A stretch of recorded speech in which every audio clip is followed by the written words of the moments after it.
I found out my husband was cheating on me long before I ever understood how deeply I had been betrayed. And trust me when I say this, what I discovered first was only the surface. At the time, I thought infidelity was the worst thing a marriage could survive. I was wrong. It didn't start with lipstick on a collar or a dramatic confession. It started with silence, with the way his phone never left his hand, with business trips that stretched longer than they should have, with smiles he no longer brought home. One night, sitting alone at the kitchen table, I realized I was married to a man who had already emotionally moved on, and I was the last one to be informed. You might be wondering why I didn't confront him right away. Why I didn't scream, pack a bag, or demand answers. The truth is, when you've been slowly erased, you don't notice the moment it happens. And before I go any further, if you're watching this story unfold right now, please like this video, subscribe to my channel, and tell me in the comments where you're listening from. I want to know how far this story travels, because what happened next changed everything I thought I knew about my marriage, my family, and myself. If I'm being honest with myself, the truth is that our marriage didn't begin with love or even hope. It began with obligation. Two families deciding what they believed was best, two reputations to protect, two future arranged neatly on paper, long before either of us had a voice strong enough to protest. I didn't hate my husband in the beginning, but I didn't choose him either. And that absence of choice quietly poisoned everything that came after. He tried at first. I can admit that now without bitterness. He tried to learn my habits, my moods, the parts of me that stayed guarded even when I slept beside him. But I was young then, proud in a careless way, convinced that emotional distance made me powerful. I kept my maiden name in public. I corrected people when they called me his wife. I treated the marriage like a temporary inconvenience instead of a shared life. And I told myself that if I stayed detached long enough, it wouldn't hurt when it eventually fell apart. What I didn't understand at the time was that indifference wounds deeper than anger. He grew quieter as the years passed, less curious, less present.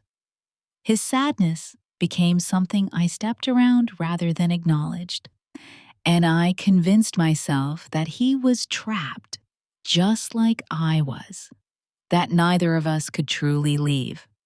So nothing I did could really matter. Looking back now, that was the moment I gave myself permission to stop caring entirely. I started living parallel to my marriage instead of inside it. I built a life that functioned without him at its center. And when I crossed lines I shouldn't have crossed, I told myself it didn't count because the marriage itself had never been real to begin with. My husband knew more than I thought. He always knew more. Then he said, there were nights he cried quietly in the other room, moments when he tried to leave and was pulled back by family pressure, by his mother's insistence that a wife was a wife regardless of happiness. I watched all of it from a distance, oddly detached, even satisfied at times, because his suffering made me feel justified in my own coldness. That shame sits heavy in my chest now. Back then, I told myself that if he wanted out badly enough, he would fight harder. I didn't realize how deeply his sense of self had already been eroded. Years passed like that, marked not by milestones, but by emotional silence. Then something shifted. Not suddenly, not dramatically, but in a way that changed the temperature of the house. He stopped asking questions altogether, stopped reacting, stopped trying, and at first, I welcomed it. I told myself this was peace. But peace doesn't feel like walking through a room where someone has already left you behind. The first signs of his affair weren't sexual, they were emotional. He laughed again, just not with me. He spoke with warmth, just not at home. He guarded his phone with a care he had never shown our marriage. When I asked simple questions, he brushed them off with practiced indifference. Not defensive, not apologetic, just uninterested. That hurt more than anger ever could. It was as if I no longer mattered enough to lie convincingly. When I finally confronted him, expecting guilt or denial, he surprised me with something far colder. He didn't deny it. He didn't explain. He didn't even argue. He looked at me the way you look at someone who has arrived too late to stop a decision that's already been made. He told me he had found happiness elsewhere, and he said it without cruelty, without pride, just with a quiet certainty that terrified me. For the first time, I realized I was no longer the one in control. What unsettled me most wasn't that he had someone else.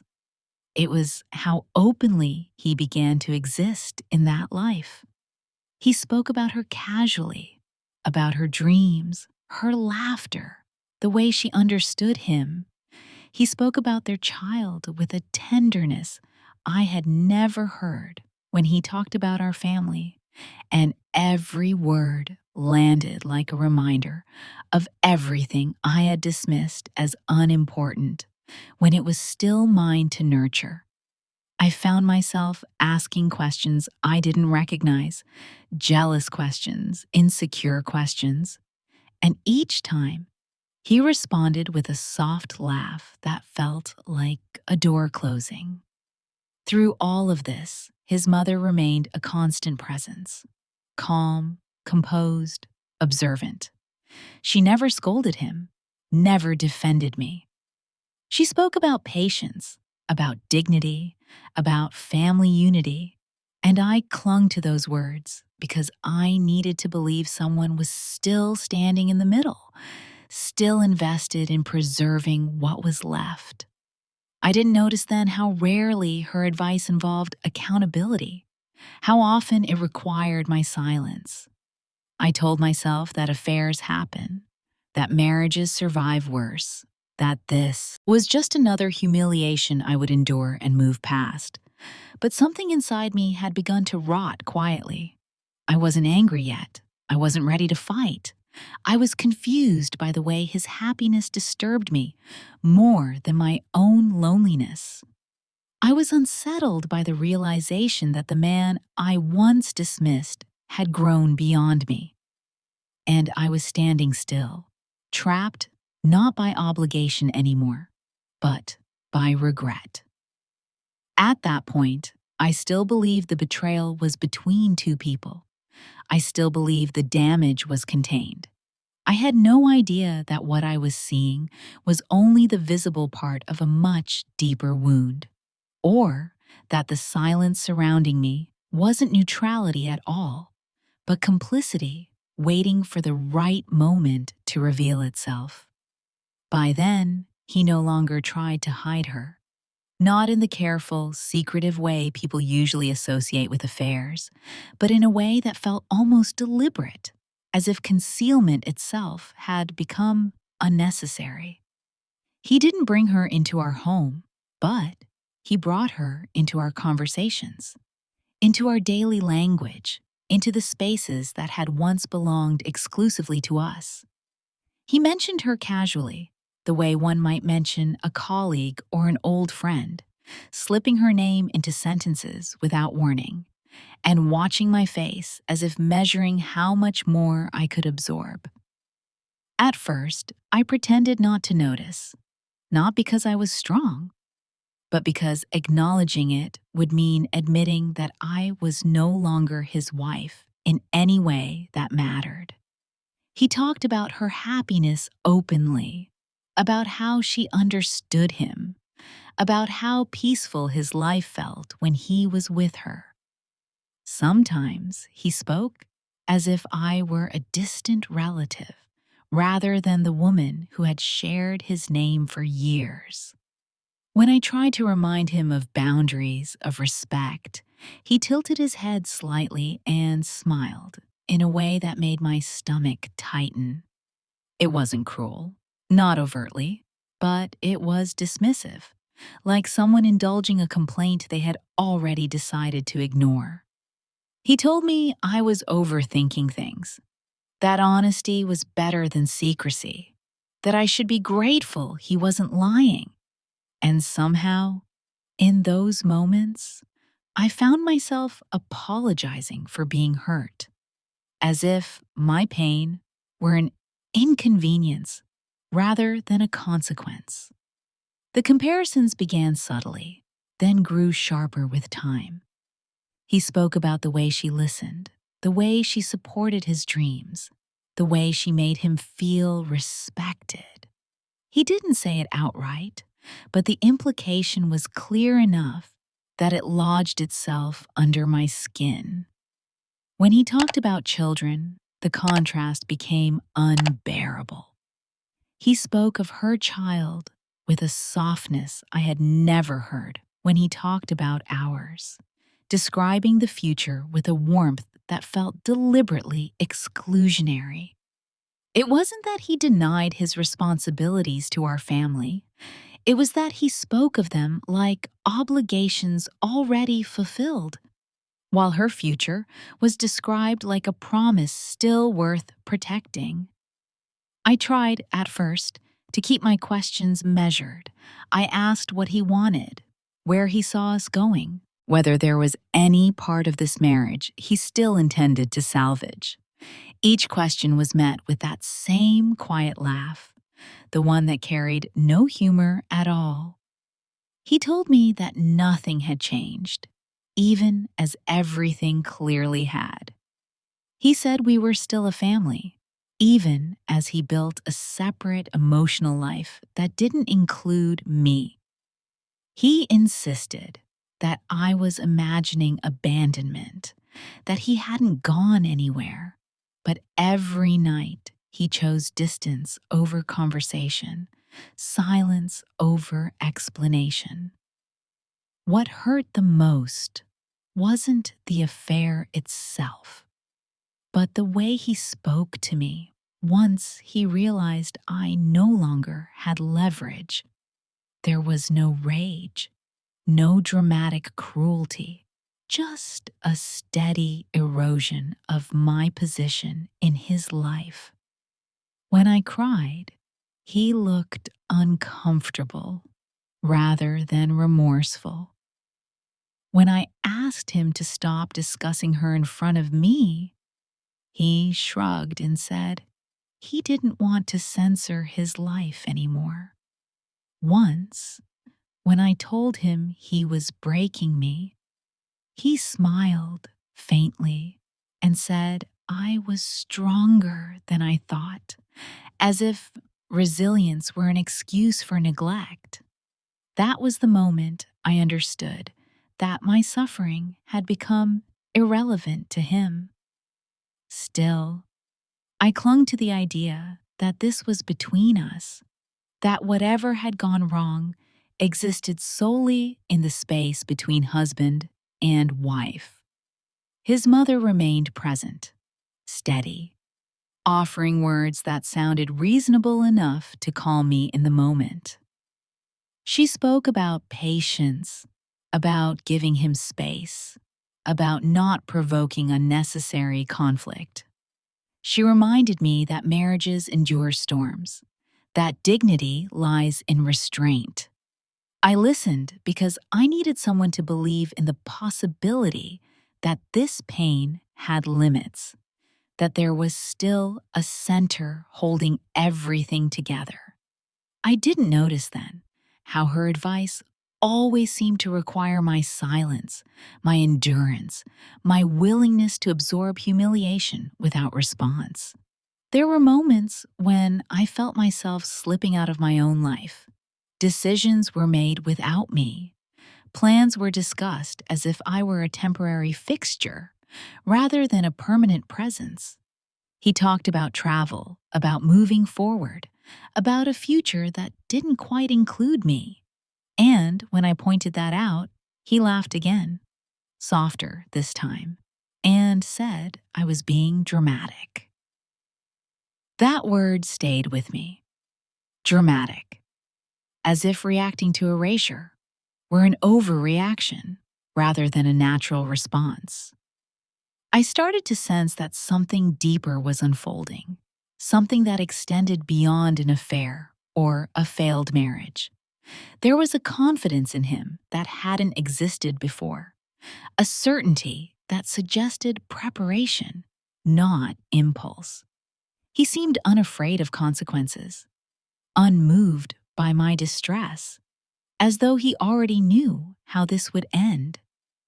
I asked myself whether he had planned this, whether he had rehearsed these conversations long before I ever realized what was happening. But even then, my thoughts stopped short of questioning anyone else. I still believed the betrayal had a single face. There were nights I lay awake in the quiet of our shared house, feeling like a guest in a life that used to be mine.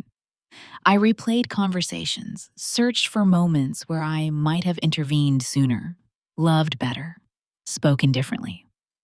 I told myself that if I could just understand his reasoning, if I could just adjust, maybe I could still matter. That hope was humiliating, but it was familiar, and familiarity has a way of disguising itself as comfort. By the end of that phase, I realized something had fundamentally shifted. I was no longer participating in my own marriage. I was observing it from the outside. Decisions happened around me, not with me. Pain passed through me, not acknowledged, not addressed, just endured. I hadn't been officially discarded yet, but I could feel the shape of absence forming, the way a room feels empty before you consciously notice someone has left. I still thought the worst of it was behind me. I still believed the story was simple, ugly, but contained. A husband who fell out of love, a wife who stayed too long, an affair that changed everything. What I didn't yet understand was that I had already been removed from the center of the marriage long before I recognized it, and that the quiet acceptance surrounding his behavior wasn't neutrality at all.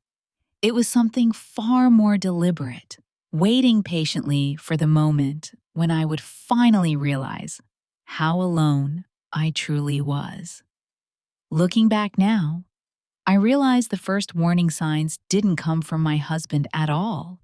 They came from his mother, not in anything she said outright, not in accusations or confessions, but in the way she seemed to know too much while saying too little.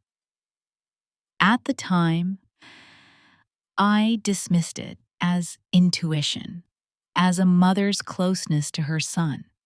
But there were moments when her calm felt rehearsed, almost anticipatory, as if she were responding to events she had already processed long before I arrived at the truth myself. She never asked me how I was coping. Not really. Instead, she asked questions that circled around the same themes, carefully framed, deceptively gentle. She asked whether I was sleeping well, whether stress had been getting to me, whether I thought I might be taking things too personally. Each question landed softly, but together, they formed a pattern that left me unsettled. It felt less like concern and more like calibration, as if she were testing how much I knew without ever revealing how much she herself understood. What struck me most was how rarely she expressed disappointment in her son. When I first confided in her, my voice shaking despite my effort to sound composed, I expected outrage or at least discomfort. I expected her to acknowledge that something sacred had been broken. Instead, she sighed slowly and said that men sometimes lose their way when they feel unappreciated, that long marriages require patience from women, that reacting emotionally would only push him further away. She never once said the word affair.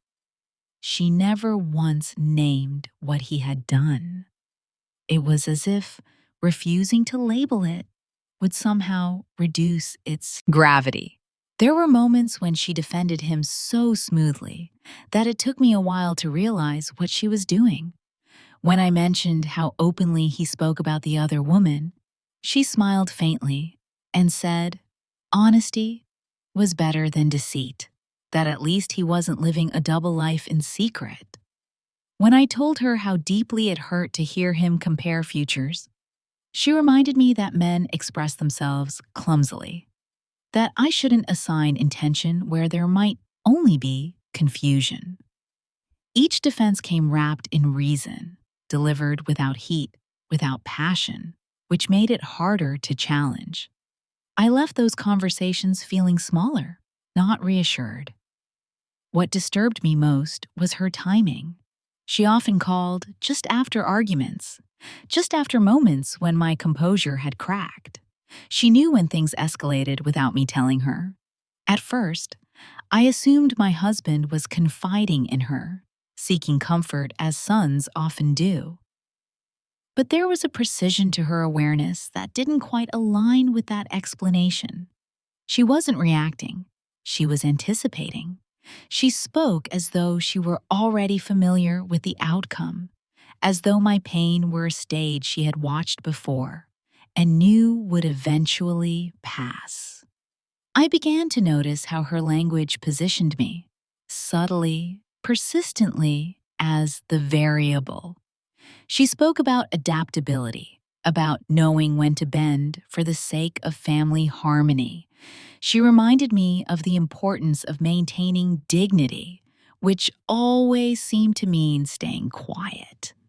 When I expressed anger, she cautioned me against becoming bitter. When I spoke of boundaries, she warned me not to appear controlling.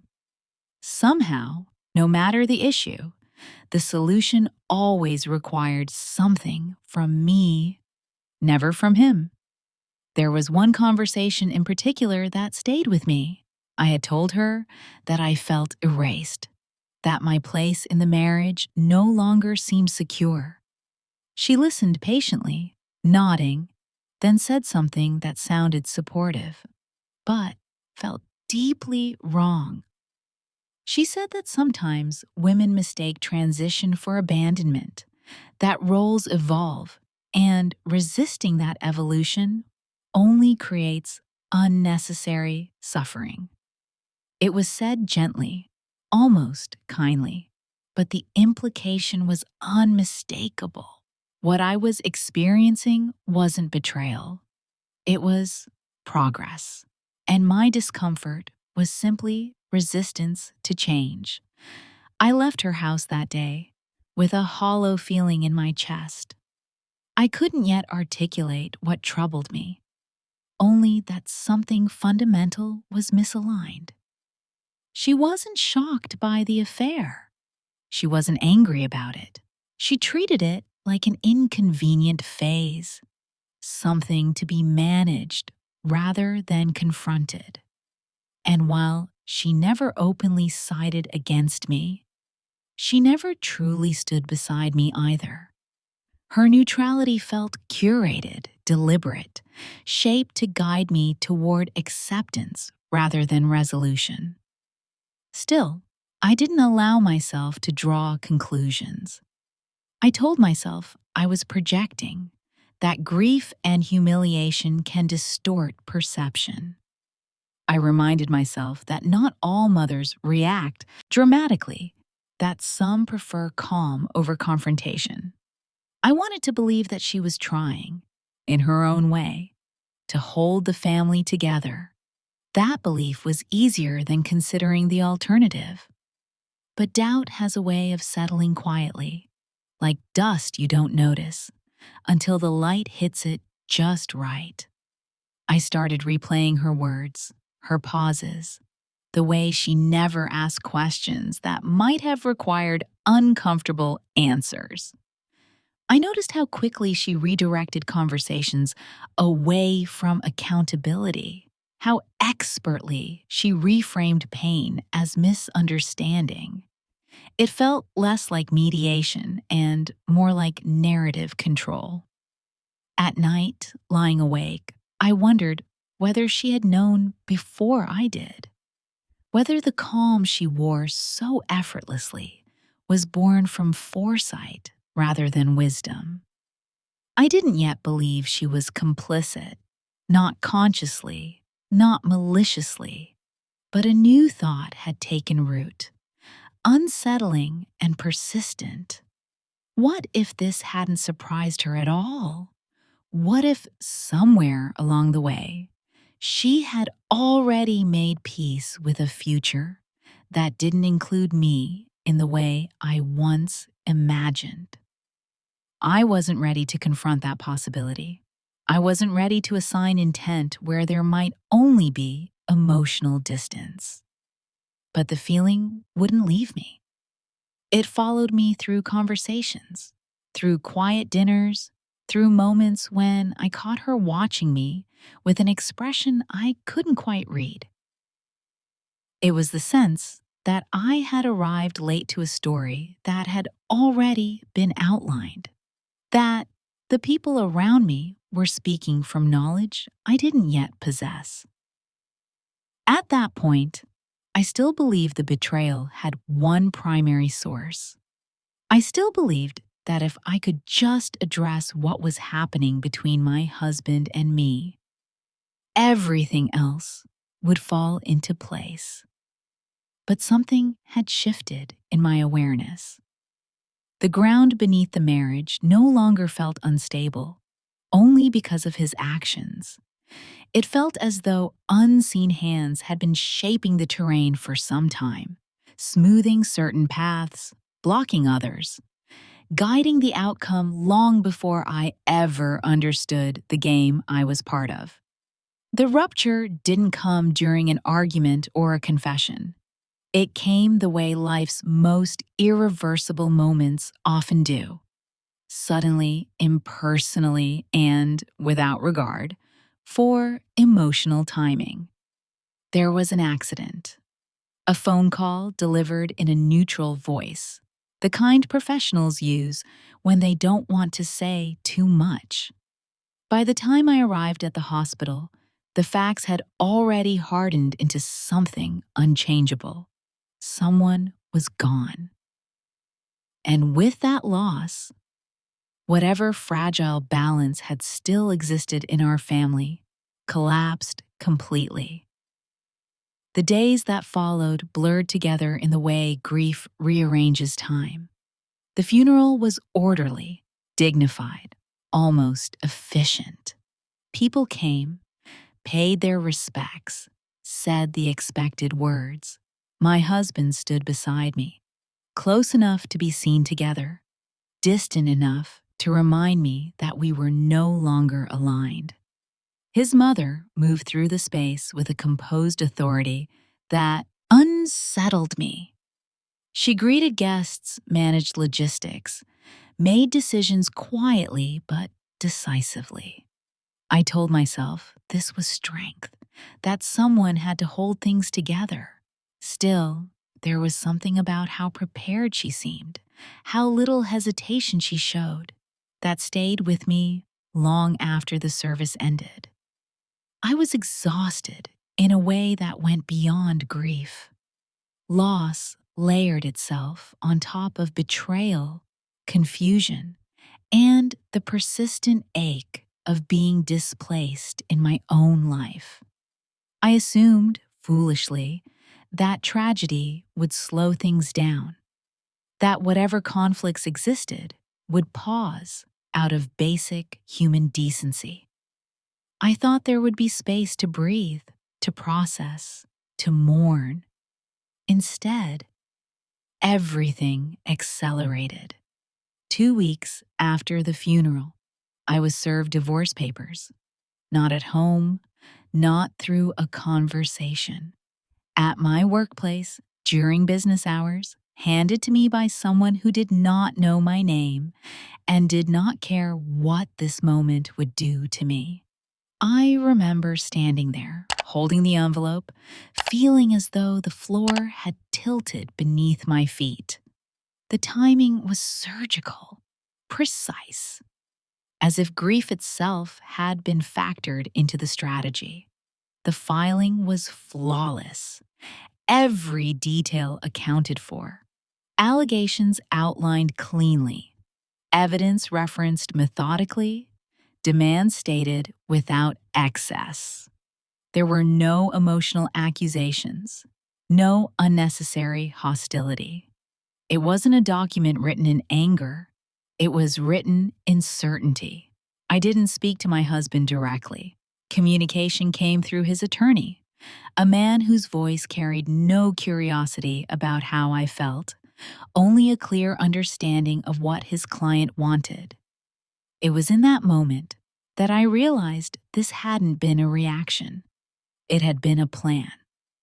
I sat with the papers for a long time before I could bring myself to read them again. Infidelity was cited, clinical and unembellished. Legal language stripped the story of context, reducing years of emotional complexity into bullet points and timelines. The most devastating part wasn't what was included. It was how well it all fit together, how nothing seemed rushed or improvised. This wasn't the work of someone scrambling after a sudden decision. This was the work of someone who had prepared quietly, patiently, waiting for the right moment to act. What unsettled me most was the absence of hesitation. My husband did not reach out. There was no attempt at explanation, no acknowledgement of shared history. He appeared only where required, spoke only through intermediaries. He moved forward as if this separation had already happened in his mind, long before the paperwork made it official. I was left reeling, trying to catch up to a reality that had apparently been underway without my awareness. And his mother was everywhere, not visibly interfering, not overtly directing, but present in ways that mattered. She knew which attorney he would use. She understood the timeline. She spoke to me with a tone that suggested acceptance rather than surprise. When I confronted her, not angrily, just searching for grounding, she told me that difficult transitions often follow loss. That clarity emerges when people are forced to face mortality. Her words were smooth, almost comforting, but they didn't match the violence of what was happening. I began to notice how others deferred to her, how decisions seemed to flow through her without announcement. She didn't argue with the divorce. She didn't question the speed. She spoke about it as though it were inevitable, something that had merely been waiting for the proper moment to surface.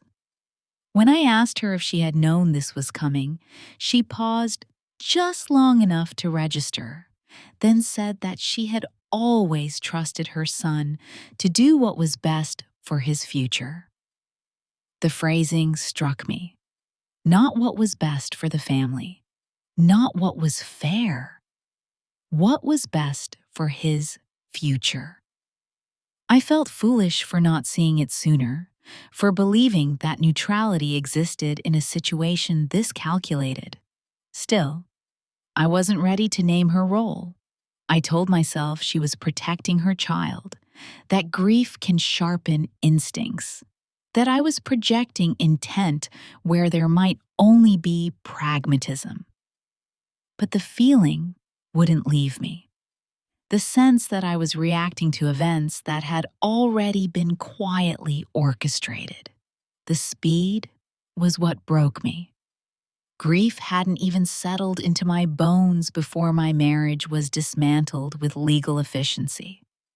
I was expected to respond, to defend myself, to reorganize my life, all while standing in the emotional aftermath of loss. There was no allowance for shock, no acknowledgement of timing. Everything moved forward as if my capacity to absorb it were irrelevant. I remember sitting alone one night, the house silent in a way it had never been before, realizing that I had been removed not just from my marriage, but from the decision-making entirely. I was no longer a participant. I was a variable to be managed, a complication to be resolved. The realization didn't come with tears. It came with a deep, hollow stillness, the kind that settles when you finally understand that something has ended without your consent. At that point, I still didn't know the full truth. I still couldn't see the entire structure behind what was happening. But one thing was clear. This was not chaos. This was not grief-driven confusion. This was control, exercised quietly, confidently, by people who had already decided where I fit in the story. And I was beginning to understand that the most dangerous power isn't loud or aggressive. It's the kind that moves while you're still trying to catch your breath. The truth didn't arrive all at once. It never does. It came in fragments, scattered across conversations I had already lived through, words I had already heard, but hadn't known how to interpret. It came back to me in the silence after the paperwork was filed, in the calm efficiency with which my marriage was being dismantled, and in the way his mother moved through it all without surprise. I didn't wake up one morning knowing she had known. I arrived there slowly, unwillingly, as the pieces began to align in ways I could no longer ignore. It started with something small, a comment from a distant relative who assumed I was already aware. A casual remark about how difficult it must have been once things began overseas. I asked what they meant, and the conversation shifted uncomfortably, as if I had asked the wrong question. Later, reviewing timelines on my own, I noticed gaps that had once seemed inconsequential. Trips explained too smoothly, absences justified too quickly, moments when his mother had urged patience just as his behavior began to change. What had once felt like coincidence now felt coordinated. I replayed our conversations in my mind, this time without the hope that had softened them before. I remembered how she never asked whether the relationship was inappropriate, only whether I was reacting too strongly. I remembered how she framed his happiness as something fragile, something that needed protection. I remembered how often she spoke about compromise, about women knowing when to endure quietly. None of it had been accidental. None of it had been neutral. The confirmation came quietly, without confrontation. I wasn't seeking evidence anymore. I was seeking coherence. And coherence arrived when I finally allowed myself to ask the question I had avoided for months. Not whether she knew, but how long she had known. The answer wasn't delivered in a confession or an argument. It revealed itself in her comfort, in the absence of shock, in the way she spoke about the other woman as if she were already part of the family's extended reality. She had known early, long before I had noticed the emotional distance, long before I had recognized the shift in my husband's voice when he spoke about his life. And she hadn't intervened. She hadn't warned me. She hadn't even discouraged him. Instead, she had done something far more decisive. She had adapted. She had adjusted her expectations. She had begun preparing for a future that did not include me in the way I had assumed it would. Once I accepted that, everything else made sense. Her calm wasn't wisdom. It was familiarity. Her advice wasn't mediation. It was management. She wasn't trying to save the marriage. She was trying to minimize disruption. And, in her calculation, I was the variable most easily absorbed by loss. I was expected to endure, to remain dignified, to accept redirection. He, on the other hand, was protected from discomfort, shielded from accountability, guided gently toward the life he had chosen. What hurt the most wasn't that she loved her son. I never expected otherwise. It was that she chose his happiness over my humanity without hesitation. She framed his affair not as betrayal, but as evolution. She positioned my pain as resistance, and she quietly worked to ensure that when the separation came, it would be framed as inevitable rather than cruel, that I would appear emotional while he appeared resolved. I began to see how she had shaped the narrative around us long before the divorce papers were filed. How conversations had been seeded with doubt about my stability, my reactions, my ability to adapt. How family members had been gently prepared to accept the outcome. When the separation became public, there was sympathy, but no surprise, no outrage, no questions about timing. The story had already been told, and it did not center me. I realized then that the deepest betrayal wasn't the affair.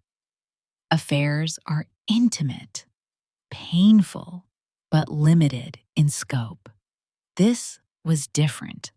This was systemic. This was a mother using her influence to smooth the path for her son, while allowing me to walk blindly toward emotional ruin. She hadn't pushed him into the relationship, but she had removed every obstacle that might have slowed him down. She had created an environment where his choices could unfold without consequence. There was a particular memory that refused to leave me. A moment months earlier, when I had asked her directly whether she believed my marriage was salvageable. She had looked at me thoughtfully, then said that some relationships serve their purpose for a season, and that clinging too tightly only deepens suffering. At the time, I had heard compassion. Now, I heard closure. She wasn't encouraging hope. She was encouraging acceptance. I didn't confront her. Not then. I wasn't ready. Naming it out loud would have required acknowledging how thoroughly I had been outmaneuvered. It would have required accepting that the person I trusted to stand between us had already chosen a side. Instead, I sat with the realization quietly, letting it settle into my body the way grief does. Heavy, undeniable, altering everything it touches. From that moment on, I understood that I hadn't simply lost a husband. I had lost my place within an entire structure that had decided, without my consent, that I was expendable. The betrayal wasn't loud. It wasn't cruel in the obvious ways people recognize. It was polite. It was strategic. It was wrapped in language about dignity and growth. And that made it far more devastating than anger ever could have been. I was no longer confused. I was no longer searching for explanations. The story had finally revealed its shape. My husband had chosen another life, and his mother, fully aware, had chosen to protect that choice. What remained was not shock, but a cold, steady clarity. I had not imagined this. I had not overreacted. I had simply been the last one to realize that the decisions about my life had already been made. Once the first truth settled into place, it made room for another, heavier one. Awareness has a way of sharpening memory. What once felt isolated begins to form a pattern, and patterns, once seen, cannot be unseen. I stopped asking whether his mother had known. That question no longer mattered. What mattered was what she had done with that knowledge. And slowly, painfully, I began to understand that this was never just a marriage unraveling. It was a process that had been managed from the beginning. I started looking backward, not with nostalgia, but with precision. I remembered stories she had told casually over the years, anecdotes about former relationships, former women who weren't quite right, women who lacked the temperament, the background, the adaptability required to fit into the family. At the time, I had listened politely, assuming these were the judgments of an older generation. Now, I heard them differently. They weren't observations. They were criteria. She had always spoken about relationships as if they were subject to evaluation. Compatibility wasn't emotional, it was functional. Women were assessed not for how deeply they loved, but for how well they could be managed. Those who asked too many questions were labeled difficult. Those who resisted family influence were deemed unstable. Those who failed to align were quietly removed from the narrative, described later as unfortunate mismatches rather than casualties of control. The realization came with a kind of nauseating clarity. I wasn't the first woman to be repositioned. I was simply the one who lasted long enough to see the machinery behind it. My marriage hadn't failed because we grew apart. It had failed because it no longer served its purpose. And once that determination was made, the transition had been executed with unsettling efficiency. The other woman wasn't an interruption. She was a replacement, not impulsive, not accidental, but approved, vetted, allowed to exist without consequence. I remembered how easily she had been integrated into conversations, how little resistance there was from his family once her presence became undeniable. I remembered how no one seemed shocked by the timing, how acceptance came too quickly to be genuine. That wasn't forgiveness, it was confirmation. I began to understand that my husband hadn't suddenly found courage. He had been given permission to detach, permission to redirect affection, permission to frame the end of our marriage as necessary rather than selfish. He was the one who betrayed me directly, yes, but he was never acting alone. He was supported, guided, reassured at every step. When doubt surfaced, it was soothed. When guilt threatened, it was neutralized. What shattered me wasn't just the orchestration, but the ease with which it had all unfolded. There was no confrontation because confrontation wasn't needed. The roles had been assigned long before the final act. I was the woman who endured. He was the man who evolved. She was the mother who preserved the family's future. That story had been written quietly, repeated often enough that by the time it reached the public, it felt inevitable. I remembered a moment, long before everything collapsed, when his mother had told me that love alone doesn't sustain a marriage, that alignment matters more. At the time, I had nodded, assuming wisdom. Now I heard instruction. She wasn't speaking generally. She was explaining her philosophy. Alignment meant obedience. Stability meant silence.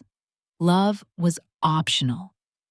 The depth of the manipulation revealed itself not in cruelty, but in structure. She never forced him to choose. She simply created an environment where only one choice felt viable.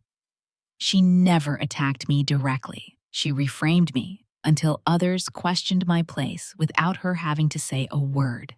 She didn't destroy the marriage. She redirected it, guiding it gently toward an outcome she could control.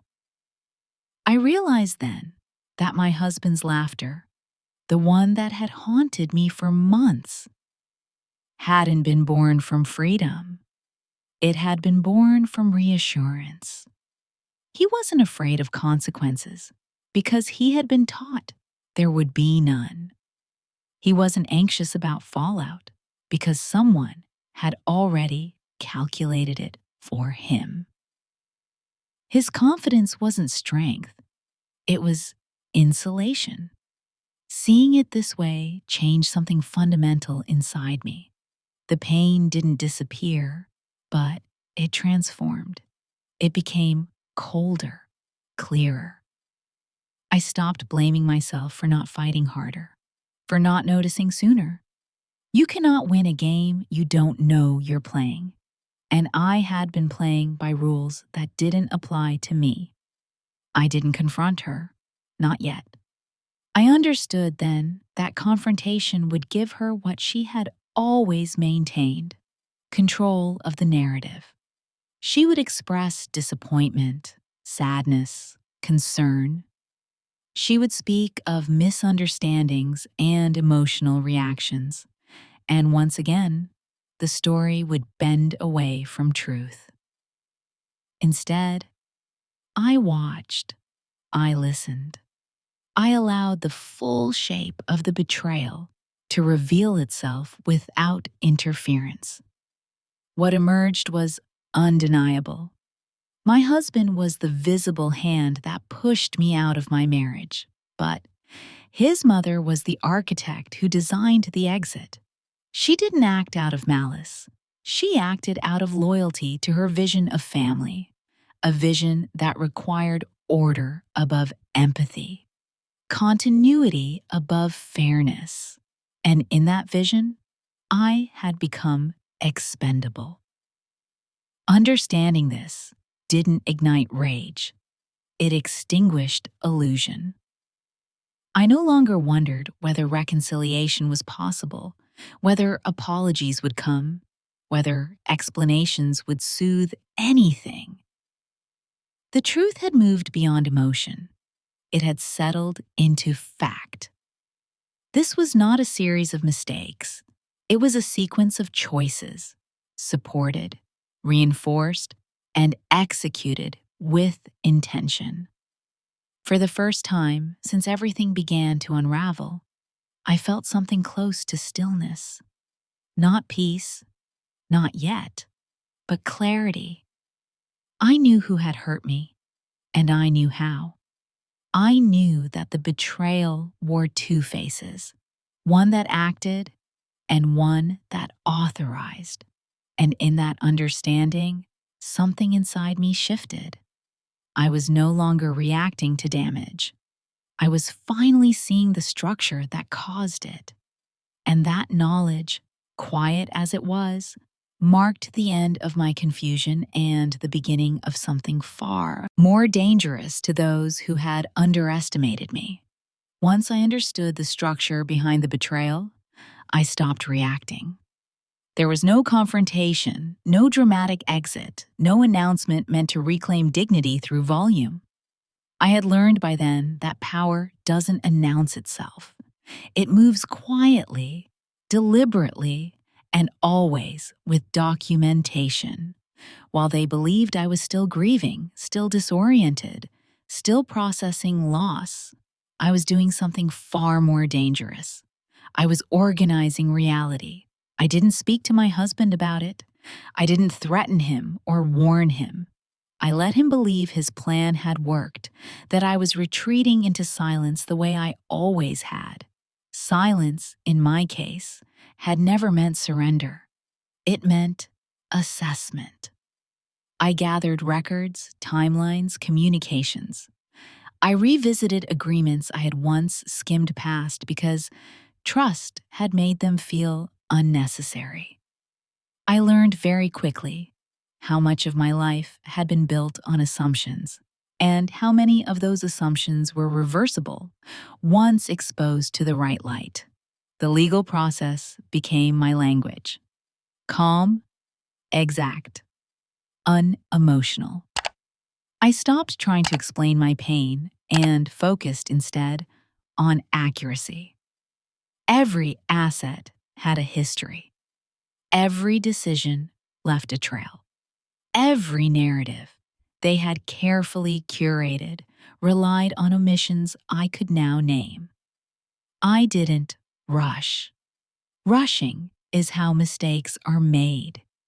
I allowed them to continue believing they were ahead of me while I ensured that every step I took was defensible, verifiable, and impossible to dismiss as emotional reaction. What surprised me was how quickly their confidence began to fracture once questions were asked by the right people. Not accusations, just inquiries, clarifications, requests for documentation, the kind of attention that doesn't accuse but insists on coherence. My husband began to sound uncertain for the first time since the filing.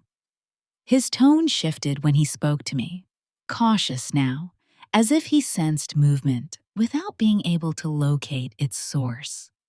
He asked questions he had never bothered to ask before. I answered only what was necessary.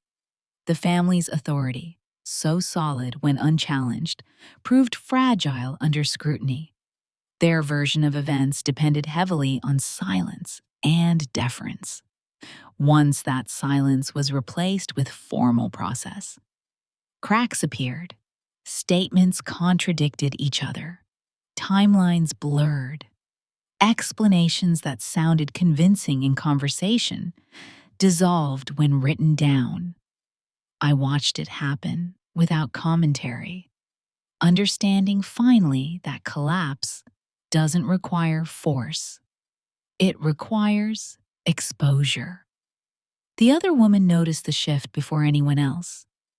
She had entered this situation believing she was stepping into stability, into a future already secured.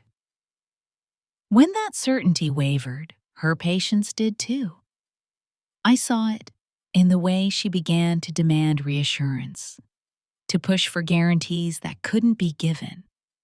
She wasn't interested in love without structure. She wanted outcomes, protections, confirmation that she had chosen wisely. As the situation grew more complex, her support thinned, affection became conditional. My husband struggled under the pressure. The calm confidence he once wore began to unravel as control slipped from his grasp. He had believed the hardest part was leaving. He hadn't accounted for the cost of sustaining the narrative afterward. He was no longer guided, no longer insulated. The machinery that had once protected him was busy defending itself, and for the first time, he stood alone with decisions he had never expected to justify. His mother remained composed, but the strain showed in subtle ways. Conversations became shorter, instructions became less effective. The certainty with which she once spoke softened into caution. She still did not confront me directly, but her authority no longer moved unchallenged. She had lost control of the timeline, and with it, the ability to shape perception effortlessly. Power, I learned, weakens when it must explain itself. I never announced my intentions. I didn't need to. The truth has a way of rearranging rooms without raising its voice. Documents were filed, positions clarified, boundaries formalized. Each action was small, reasonable, difficult to argue against. And yet, together, they shifted the balance entirely. What had once felt like an inevitable outcome now appeared provisional, subject to review, dependent on facts rather than assumptions. There was no satisfaction in watching them falter, only confirmation. I had spent so long believing that strength lived in decisiveness, in bold gestures, in being heard. I was wrong. Strength lives in preparedness, in patience, in knowing when to stop speaking and start documenting. By the time they realized the ground had shifted, it was too late to reframe it. The story they had relied on no longer held. Their certainty dissolved into negotiation, their unity fractured under pressure.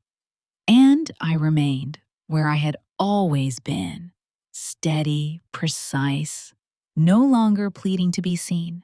I didn't take anything that wasn't mine. I didn't destroy what I hadn't built. I simply removed myself from the role they had assigned me and stepped into the one I had neglected for too long. The woman who understands that justice does not require an audience, only truth, applied consistently, until what was built on silence can no longer stand. By the time everything settled, there was no moment of triumph the way people imagine it. No courtroom applause, no dramatic confession, no scene where anyone finally begged for forgiveness. And that was the part that surprised me the most. I had spent so long believing closure required acknowledgement, that healing demanded an apology spoken out loud. I was wrong. What ended things wasn't their remorse. It was my clarity. I didn't need my husband to admit what he had done.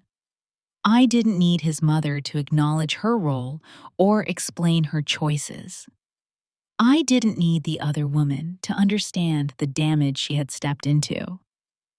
The truth had already done its work. It had rearranged the power quietly, stripped away illusion, and left each of them standing exactly where they belonged. Anything more would have been noise.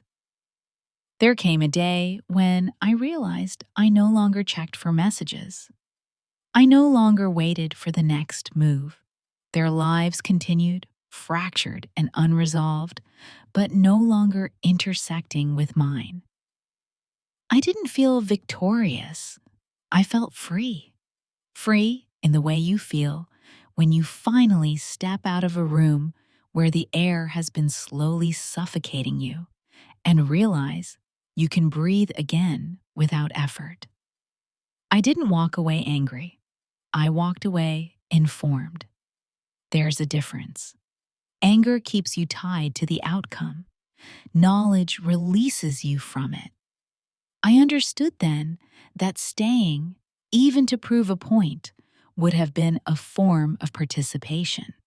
And I was done playing a role written by someone else. They never asked me for forgiveness, and I never offered it.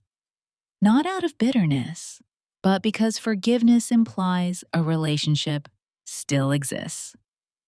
Ours didn't. I wasn't interested in reconciliation or revenge. I was interested in exit.